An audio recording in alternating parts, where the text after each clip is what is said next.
আসসালামু আলাইকুম। আজকে আমরা এইচএসসি চ্যাপ্টার 5C প্রোগ্রামিং এই অধ্যায় থেকে আসা কুমিল্লা বোর্ড 23 সালের একটা প্রশ্ন সমাধান করব। সো এই প্রশ্নের মধ্যে উদ্দীপকে একটা ইনপুট দেওয়া আছে, ইনপুট হলো 5, এবং এই ইনপুটের উপর ভিত্তি করে একটা আউটপুট দেওয়া আছে, আউটপুট হলো 120। এখানে লেখা আছে ফ্যাক্টোরিয়াল। মনে রাখবে ফ্যাক্টোরিয়াল মানে হচ্ছে গুণফল নির্ণয় করতে হবে। ফ্যাক্টোরিয়াল মানে কি বলো? ফ্যাক্টোরিয়াল মানে গুণফল বের করতে হবে, আমাদের গুণফল নির্ণয় করতে হবে, ঠিক আছে? তার মানে 1 থেকে 5 পর্যন্ত যে ক্রমিক সংখ্যাগুলো আছে তাদের গুণফল এখানে 120 আসছে। মনে রাখবে আমরা নর্মালি ধারার কাজগুলো করে থাকি। সো ধারার ক্ষেত্রে একটা ডিফারেন্ট প্রশ্ন হচ্ছে এটা, যে তোমাকে একটা ইনপুট দেওয়া থাকবে, সেই ইনপুটের উপর ভিত্তি করে প্রশ্নের মধ্যে একটা ইনপুট দেওয়া থাকবে, সেই ইনপুটের উপর ভিত্তি করে একটা আউটপুট দেওয়া থাকবে। সেই আউটপুটটা হতে পারে গুণফল অথবা সেটা যোগফল। যোগফল থাকলে এখানে সাম দেওয়া থাকতো, যেহেতু গুণফল তাই ওরা আমাদেরকে বলে দিয়েছে এটা ফ্যাক্টোরিয়াল গুণফল, ঠিক আছে? সো বেসিকলি এই কাজটা কিভাবে হয় যদি আমরা একটু এটা দেখি, খেয়াল করো। 1 ইন্টু 2 ইন্টু 3 ইন্টু 4 ইন্টু 5 পর্যন্ত, 1 থেকে 5 পর্যন্ত ক্রমিক সংখ্যাগুলোর গুণফল যদি আমরা বের করি 120 আসে কিনা আমরা একটু দেখি। চলো, 1-এর সাথে 2 গুণ করলে কত আসবে? 2। সো এই যে 3-এর আগের যে গুণফলটা আছে সেটার সাথে পরের যে সংখ্যাটা অর্থাৎ 3 সংখ্যাটা সেটা গুণ হবে। তাহলে যদি আমরা 2-এর সাথে 3-কে গুণ করি তাহলে কত আসবে? 6 আসবে, ঠিক আছে? সো 4-এর আগে আমরা গুণফল পাচ্ছি 6। এখন আমরা 4-এর সাথে আগের গুণফলটা আবার গুণ করব, তাহলে কত আসবে? 24। তাহলে 5-এর আগে আমরা গুণফল পাচ্ছি 24। এখন আমরা 5-এর আগের গুণফলের সাথে 5-কে গুণ করব, তাহলে আমরা কত পাবো? 120। তাহলে এইভাবে করে মূলত আমরা ফ্যাক্টোরিয়াল ভ্যালুটা পাচ্ছি, অর্থাৎ 5 ইনপুট দেওয়ার ফলে আমাদের আউটপুটটা দেখাচ্ছে 120, কারণ এখানে আসলে গুণফলটা বের করা হচ্ছে। 1 থেকে 5 পর্যন্ত ক্রমিক সংখ্যাগুলোর গুণফল বের করা হচ্ছে, ঠিক আছে? চলো আমরা দেখি আমাদেরকে প্রশ্নে কি বলা হচ্ছে। গ প্রশ্নে বলছে উদ্দীপকের প্রোগ্রামটির জন্য একটি ফ্লোচার্ট তৈরি করো। এটা আমরা পারবো, কারণ আমরা জানি এই যে সিরিজের বা ধারার গুণফল যোগফল কিভাবে বের করতে হয়, ঠিক আছে? ওকে, এরপর ঘ প্রশ্নে বলছে উদ্দীপকের প্রোগ্রামটি ফর লুপের মাধ্যমে বাস্তবায়ন সম্ভব কিনা তা যাচাই করো। যেহেতু এটা একটা ধারা, যদিও ভিন্নভাবে দেওয়া আছে, কিন্তু আমরা ধারার কাজগুলো ফর, হোয়াইল, ডু হোয়াইল এগুলোর সাহায্যে খুব সহজে করতে পারি, ঠিক আছে? সো প্রথমে আমরা ঘ প্রশ্নটা সমাধান করে ফেলি, তারপর হচ্ছে আমরা ফ্লো চার্টটা করব। তাহলে দেখো ঘ প্রশ্নটা আমরা সমাধান করব। সো যেহেতু আমরা এখানে লুপের কাজ করব, তাহলে লুপের কাজ করার ক্ষেত্রে আমরা কি করি? ধারার প্রত্যেকটা মানকে একটা চলক দিয়ে ডিক্লেয়ার করি, তারপর গুণফল অথবা যোগফল বের করে সেটা রাখার জন্য একটা চলক ডিক্লেয়ার করি। এরপর হচ্ছে আমরা এখানে কোনো ইনপুট যাবে কিনা সেটার উপর ভিত্তি করে একটা ইনপুটের জন্য চলক নেই। একটু খেয়াল করবে, এখানে বলা আছে এন্টার অ্যান ইন্টিজার ভ্যালু, তারপর কোলন দিয়ে একটা ভ্যালু এখানে দেওয়া আছে। তার মানে প্রোগ্রামটা এমনভাবে ক্রিয়েট করা হয়েছে যাতে করে ইউজার যে কোনো একটা সংখ্যা ইনপুট দিতে পারে, এবং যেই সংখ্যাটা ইনপুট দিবে প্রোগ্রামটা 1 থেকে সেই সংখ্যা পর্যন্ত সংখ্যাগুলোর গুণফল দেখাবে, ঠিক আছে? সো আমরা এখানে 5 না নিয়ে আমরা এমনভাবে করব যাতে করে ইউজার যে কোনো সংখ্যা ইনপুট দিবে এবং সেটার উপর ভিত্তি করে আমাদের প্রোগ্রাম তাকে গুণফল দেখাবে। সো চলো আমরা একটা কাজ করি। এই যে ধারার প্রত্যেকটা মান 1, 2, 3 প্রত্যেকটাকে আমরা এই চলক দিয়ে ডিক্লেয়ার করলাম। তুমি যে কোনো চলক নিতে পারো। তারপর গুণফলটা রাখার জন্য একটা চলক আমরা নিব। সো গুণফল রাখার জন্য আমি এখানে এফ চলক নিলাম, যেহেতু ফ্যাক্টোরিয়াল। তুমি চাইলে যে কোনো চলক নিতে পারো, সমস্যা নাই। চলক লেখার নিয়মগুলো মেনটেন করলে হচ্ছে। এরপর আমরা এখানে 5 নিব না, আমরা এমনভাবে প্রোগ্রাম করব যাতে করে ইউজার যে কোনো সংখ্যা ইনপুট দিতে পারে। তাহলে আমাদের এখানে একটা ইনপুট নিতে হবে, আমি ধরলাম সেটা n, ঠিক আছে? ওকে, এখন চলো আমরা সরাসরি প্রোগ্রামটা করে ফেলি। আমরা শুরু করব হ্যাশ ইনক্লুড stdio.h, এরপর মেইন ফাংশন। ওকে, এরপর আমরা এখন চলকগুলোকে ভ্যারিয়েবল ডিক্লারেশন লাইনে লিখে ফেলবো।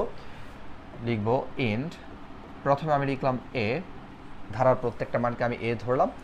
ধারাটা হচ্ছে 1 থেকে শুরু হয়ে n পর্যন্ত যাবে। যদি আমি এখানে 5 লিখলাম, এটা এই জিনিসটাকে বোঝানোর জন্য, বাট এটা basically 1 into 2 into 3 into 4 into dot dot dot n পর্যন্ত যাবে। n এর যে মানটা ইনপুট দেওয়া হবে ঠিক সেই মান পর্যন্ত যাবে, ঠিক আছে? ওকে, সো আমরা এখানে লিখলাম n, যে কোনো একটা কিছু ইনপুট দেওয়ার জন্য, যে কোনো একটা সংখ্যা ইনপুট দেওয়ার জন্য। এরপর আমরা এখানে এফ অর্থাৎ গুণফলটা রাখার জন্য যে ভ্যারিয়েবল নিলাম সেটা হলো এফ, এবং গুণফলের ক্ষেত্রে আমরা সবসময় মানটা 1 ধরে নিব। কেন ধরবো খেয়াল করবে, এই যে যোগফল যখন আমরা বের করি ধারার যোগফল, সেক্ষেত্রে আগে কোনো যোগফল থাকে না বলে আমরা তার মান 0 ধরে নেই।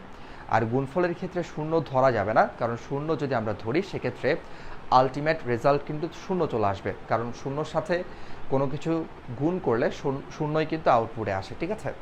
সো এই কারণে আমরা সবসময় গুণফল নির্ণয়ের ক্ষেত্রে আমরা সবসময় এফ এর মানটা বা যেই চলকটা আমরা গুণফল রাখার জন্য নিব সেটার মান সবসময় 1 ধরে নিব, ঠিক আছে। ওকে, এরপর আমরা এখন ইনপুট নিব। সো ইনপুটের জন্য আমরা কোন ফাংশন ইউজ করি? স্ক্যানএফ। অবশ্যই ফাংশন স্মল লেটারে লিখতে হবে, এটা খেয়াল রাখবে। এরপর যেহেতু এখানে একটা মেসেজ দেওয়া আছে, মেসেজটা হচ্ছে enter an integer value colon, এই লেখাটা হচ্ছে আউটপুটে স্ক্রিনে দেখাবে। দেন এরপরে এই লেখাটা দেখার পর ইউজার একটা ইনপুট দিবে। সো এই লেখাটা আমরা এখানে লিখে দিতে পারি, এন্টার অ্যান ইন্টিজার ভ্যালু। ওকে, এরপর এখানে হচ্ছে একটা ইনপুট দিবে। সো এখানে আমরা দিলাম %d। এরপর এখন আমরা ইনপুটটাকে মেমোরিতে স্টোর করার জন্য $n চিহ্নটা দিব, দেন সেমিকোলন দিয়ে লাইনটা আমরা শেষ করব, ঠিক আছে। এখন আমরা লুপের কাজ করব। সো ফর লুপ, যেহেতু ফর লুপ দিয়ে আমাদেরকে করতে বলছে। আচ্ছা, আমাদের ধারাটা শুরু হবে কত থেকে? 1 থেকে শুরু হবে, তাই না? এই যে 1 থেকে শুরু হবে ধারাটা, হ্যাঁ। সো আমরা কি করব, যেহেতু চলকের প্রত্যেকটা মানকে আমরা ধারার প্রত্যেকটা মানকে আমরা এ ধরলাম, আমরা কি করব, আমরা লিখব a = 1, এই যে 1 থেকে শুরু হবে। তারপর হচ্ছে এটা কত পর্যন্ত যাবে? এটা n থেকে ছোট হবে এবং n এর সমান হবে, অর্থাৎ a <= n, ঠিক আছে। এরপর কত করে বাড়তেছে একটু খেয়াল করো, আমাদের ধারাটা হচ্ছে 1 1 করে বৃদ্ধি পাচ্ছে, তাই আমরা ইনক্রিমেন্ট দিলাম 1 1 করে। এরপর ফর আমরা যেখানে লিখব, ফরের ফার্স্ট ব্র্যাকেটের পরে কিন্তু কোনো সেমিকোলন দেওয়া যাবে না, ফর কিন্তু ফাংশন না, ঠিক আছে। ওকে, এখন আমরা লুপ বডিতে জাস্ট গুণটা করে দিব, f = f * a, হ্যাঁ। ওকে, একটা বিষয় খেয়াল রাখবে, সেটা হচ্ছে এই যে তুমি এখানে f * a লিখলা, সি প্রোগ্রামে ইনটুর চিহ্নটা খেয়াল করো, এই যে স্টার চিহ্ন, সি প্রোগ্রামে কিন্তু এই চিহ্নটা ইউজ করা যাবে না, ঠিক আছে। এটার পরিবর্তে এটা ইউজ করতে হবে। ওকে, এখন আমরা লুপ বডি শেষ করব। এরপর আমরা এখন ফাইনাল যে আউটপুটটা হবে, এফ এর যে গুণফল, এফ এর মধ্যে যে গুণফলটা স্টোর হবে সেটা আমরা আউটপুটে দেখাবো। আউটপুটে দেখানোর জন্য আমরা প্রিন্টএফ ফাংশনটা ইউজ করব। আউটপুট আমরা কাকে দেখাবো? এফকে দেখাবো, ঠিক আছে। ওকে, লাইনটা শেষ করলাম, দেন আমরা ফাইনালি প্রোগ্রামটা শেষ করব। সো এই প্রোগ্রামটা অ্যাকচুয়ালি কীভাবে কাজ করবে আমরা ছোটো করে একটু যদি বুঝি তাহলে খেয়াল করো।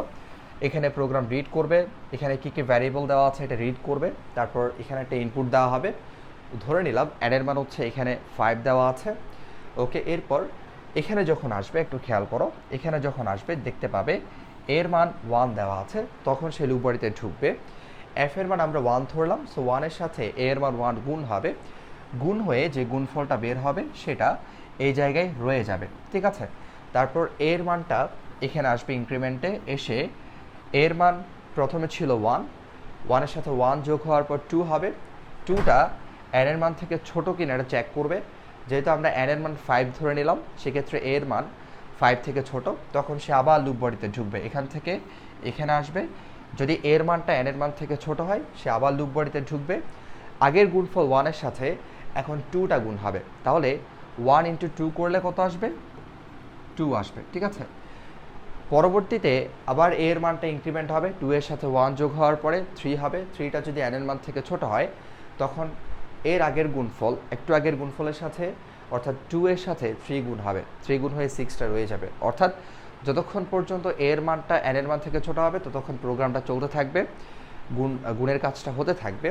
যখনই এর মানটা n এর মান থেকে বড় হয়ে যাবে তখন এই যে প্রিন্টএফের এখানে এসে গুণফলটা আউটপুটে প্রদর্শন করবে, ঠিক আছে। এ হলো আমাদের সি প্রোগ্রাম, আশা করি সবার কাছে ক্লিয়ার। ওকে, এখন আমরা এটার ফ্লো চার্ট করবো। সো ফ্লো চার্টটা করে ফেলি, চলো। এখন আমরা গ প্রশ্নটা সমাধান করব। যেহেতু আমরা সি প্রোগ্রামটা বুঝে ফেললাম, এখন আমরা খুব সহজেই ফ্লো চার্টটা করে ফেলতে পারবো। আমাদের ধারাটা কেমন ছিল? 1 × 2 ইন্টু 3 ইন্টু 4 ইন্টু 5। কিন্তু আমরা সি প্রোগ্রাম যখন করি, প্রোগ্রামটা আমরা এমনভাবে করি, ইউজার যে কোনো একটা সংখ্যা ইনপুট দিবে, ঠিক সেই সংখ্যা পর্যন্ত প্রত্যেকটা সংখ্যার গুণফল আউটপুটে দেখানো হবে। ঠিক আছে? সো আমরা এখানে 5-এর পরিবর্তে যেহেতু সি প্রোগ্রামে আমরা অ্যান নিলাম, আমরা ফ্লো চার্টটা ওইভাবে করব, 1 into 2 into 3 into 4 into dot dot dot an. ঠিক আছে? সো আমরা প্রথমে কী করব, ফ্লো চার্ট করার ক্ষেত্রে এক্ষেত্রে আমরা সেম বিষয়গুলো ফলো করব। সিরিজের প্রত্যেকটা মানকে আমরা একটা চলক ধরবো, আমরা ধরে নিলাম এ, দেন আমরা গুণফলটা রাখার জন্য একটা এফ চলক নিব। আবার এখানে আমরা দেখতে পাচ্ছি ইনপুট অ্যান আছে, সো ইনপুট অ্যান আমরা এখানে নিব। ঠিক আছে? এখানে কিন্তু 5 দেওয়া আছে, 5 মানে হচ্ছে অ্যানের ভ্যালু দেওয়া আছে, কিন্তু আমাদের প্রোগ্রামটা এমনভাবে করা যে কোনো সংখ্যা এখানে ইনপুট দেওয়া যাবে। সো চলো আমরা করে ফেলি এটা। তাহলে প্রথমে আমরা কি করব, শুরু করব স্টার্টের জন্য এই ডিম্বাকৃতির চিত্র, তারপর ইনপুট নিতে হবে, সামান্তরিক চিত্র ইউজ করে আমরা ইনপুটটা নিয়ে নিব। ওকে, ইনপুট নিব আমরা কি, এই যে এন, হ্যাঁ এন। আচ্ছা, এরপরে আমাদের মানগুলোকে ধরতে হবে। এই যে আমরা ধারার যখন যোগফল বা গুণফল বের করব, সবসময় মাথায় রাখতে হবে মানগুলোকে ধরতে হবে, অর্থাৎ এখানে কি কি মান দেওয়া আছে। আমাদের ধারাটা স্টার্ট হচ্ছে কত থেকে, 1 থেকে। সো আমরা লিখব, যেহেতু ধারার প্রত্যেকটা মানকে আমরা এই হিসাব করলাম, আমরা লিখব a ইকুয়াল 1, এবং আমরা f এর মানটা কত ধরে নিচ্ছি, 1। এটা সি প্রোগ্রামে আমি ব্যাখ্যা করছি কেন ধরতেছি। ওকে, f ইকুয়াল 1 ধরে নিলাম। তারপর আমরা একটু স্পেস দিয়ে গুণফলের কাজটা করে ফেলবো, যেমনটা আমরা যোগফল নির্ণয়ের ক্ষেত্রে করতাম। ওকে, এখন আমরা কী করবো, একটু স্পেস রেখে আমরা এখানে এই যে এখানে গুণফলের কাজটা করব। ওকে, লিখব f ইকুয়াল f ইন্টু এ। এরপর আমরা ইনক্রিমেন্টের কাজটা করব, কত করে আমাদের ধারাটা বাড়তেছে। আমরা লিখব a ইকুয়াল a প্লাস 1, আমাদের ধারাটা হচ্ছে এক এক করে বাড়তেছে। ঠিক আছে, এটা ইকুয়াল চিহ্ন। এরপর হচ্ছে আমরা কন্ডিশন দিব, অর্থাৎ চেক করব যে আমাদের ধারাটা কত পর্যন্ত যাবে, ইফ যতক্ষণ পর্যন্ত a less than equal n, অর্থাৎ এর মানটা যতক্ষণ পর্যন্ত n এর যে মানটা ইনপুট দেওয়া হয়েছে সেটা থেকে ছোট থাকবে, ততক্ষণ কিন্তু আমাদের গুণফলের কাজটা বা গুণ করার কাজটা চলতে থাকবে। ঠিক আছে? সো কন্ডিশনটা যতক্ষণ সত্য হবে, ইয়েস সত্য হবে, ততক্ষণ গুণের কাজটা চলতে থাকবে। সো গুণের কাজটা আমরা কোথায় করলাম, এই যে এখানে করলাম। সো আমরা কী করবো, এটাকে কানেক্টর দিয়ে এখানে কানেক্ট করব। আর যখনই হচ্ছে এর মানটা n এর মান থেকে বড় হয়ে যাবে, অর্থাৎ কন্ডিশনটা মিলবে না, তখন আমরা আউটপুটে গুণফল যেটাতে রাখা আছে, এই যে খেয়াল করো, গুণফল f এর মধ্যে রাখা আছে, সেটাকে আমরা প্রিন্ট করে দিব, আউটপুট দেখাবো। হ্যাঁ, প্রিন্ট f, একটু বুঝে নাও, এটা প্রিন্ট f। ঠিক আছে? দেন আমরা প্রোগ্রামটা শেষ করব, এন্ড। ওকে, আশা করি তোমাদের কাছে এটা ক্লিয়ার। ঠিক আছে? সো আজকে আমরা কুমিল্লা বোর্ড 23 সালের একটা প্রশ্ন সমাধান করলাম। পরের ক্লাসে আমরা কুমিল্লা বোর্ড 23 সালের আরও একটা প্রশ্ন সমাধান করব। তোমাদের আমার ক্লাস ভালো লাগলে অবশ্যই ক্লাসগুলো শেয়ার করবে এবং চ্যানেলটা সাবস্ক্রাইব করে পাশে থাকবে। দেখা হবে পরের ক্লাসে। আল্লাহ হাফেজ।